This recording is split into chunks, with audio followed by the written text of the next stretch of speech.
Good afternoon. My name is Sydney Fuller. I'm a freshman. I'm majoring in business management, and this is a persuasive speech. Hey mom, what's up? The purpose of this speech is to convince my mom to allow me to go places without her. Though I'm grateful for my fruitful upbringing, I, in my youth, oftentimes frowned down upon the fact that I was so sheltered. So when I found this quote, I found it essential to add to my piece. A young person has to start making decisions for themselves at a much younger age than an overbearing parent allows one. This quote is by Twyla Thwart. Many of us know someone and or have experienced a helicopter parent. And if you're not familiar with this term, in my understanding, a helicopter parent is a parent who is very authoritative. And their parenting style is usually the root of past trauma and abuse. They're usually very strict and demanding. They're very scheduled and structural, and they don't really take slack a lot. Due to my mom being an ex-military personnel, she was very strict and a part of this. So this speech is not only to persuade my mother into allowing me to go places without her, but it is to serve as inspiration for the children who suffer from this issue as well. I have lived through this. Growing up, my parents were divorced. I lived with my mother, and as I stated before, I had a fruitful upbringing. I never worried about food on the table, clothes on my back, or a roof over my head. I loved my life, but I oftentimes frowned down upon the fact that I was very sheltered from a lot of things that I felt like I should have experienced.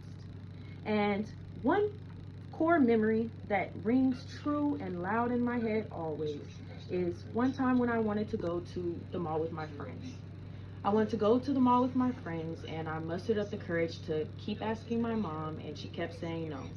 When she finally said yes, I was really happy, and I called my friends, and I decided to go to sleep early to get ready for the next day.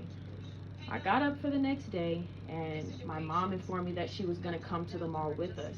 And this wasn't a surprise to me because my mom came everywhere with me. She wouldn't allow me to go anywhere without her.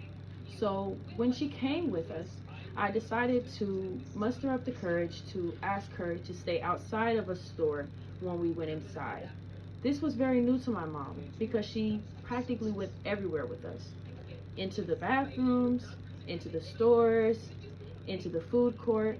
So when I was asking her this, I was expecting her answer to be no. But she pretty much said no in a more embarrassing way. I remember being very sad and embarrassed, and this was a core memory for me. So I never really forgot this. And after that moment, I actually remember I stopped going out that much. I was about 14 or 15 at the time. This hindered me in a lot of ways because I couldn't go anywhere without her. And I oftentimes felt like it hindered my ability to maintain long lasting friendships and relationships.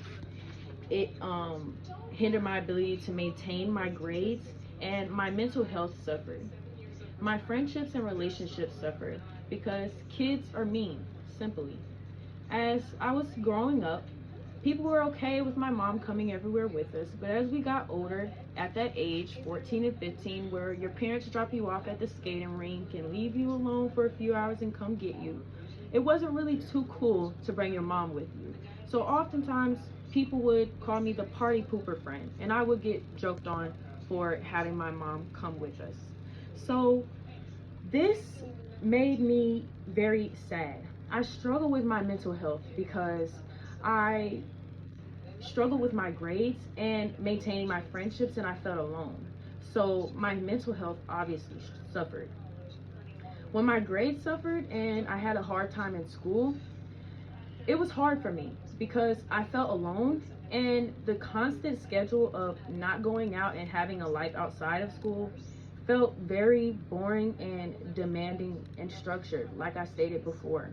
I just went to school and home, and this schedule became very saddening to me. It was something that bothered me, and it must be changed. Therefore, you I propose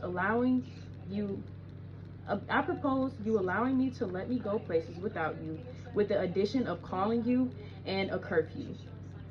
calling you when I arrive at an event will allow you to relieve some stress because you will know my well-being. I will call you when I arrive at the event and at a set time during the event, an hour or two into the event. Before I leave and when I leave, I will contact you on that I'm leaving and let you know. The curfew will allow a set time for you to know when I'll be arriving home.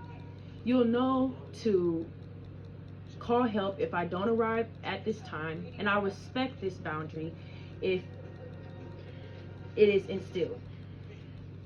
This proposal will benefit the both of us because it will make both of us happy. I'll be able to maintain my grades and my friendships, and my mental health will improve. Our relationship will improve because I won't feel like you're smothering me so much. Though I respect this rule, and I know that you believe that there are crazy people out and that you want to protect me, and I know you'll say this, but please know that your wisdom that you've instilled in me will allow me to make responsible and ethical decisions. People are crazy and you can't control them. You're right. And you can't always keep me safe. At this age, I'm growing up, and you should allow me to. So, in conclusion, I need the audience's help. I need your help. Please contact my mom at her job. She may be a little bit skeptical, but just stay on the phone with her and try to convince her at 256-303-1234. Thank you for your help, and thank you for listening.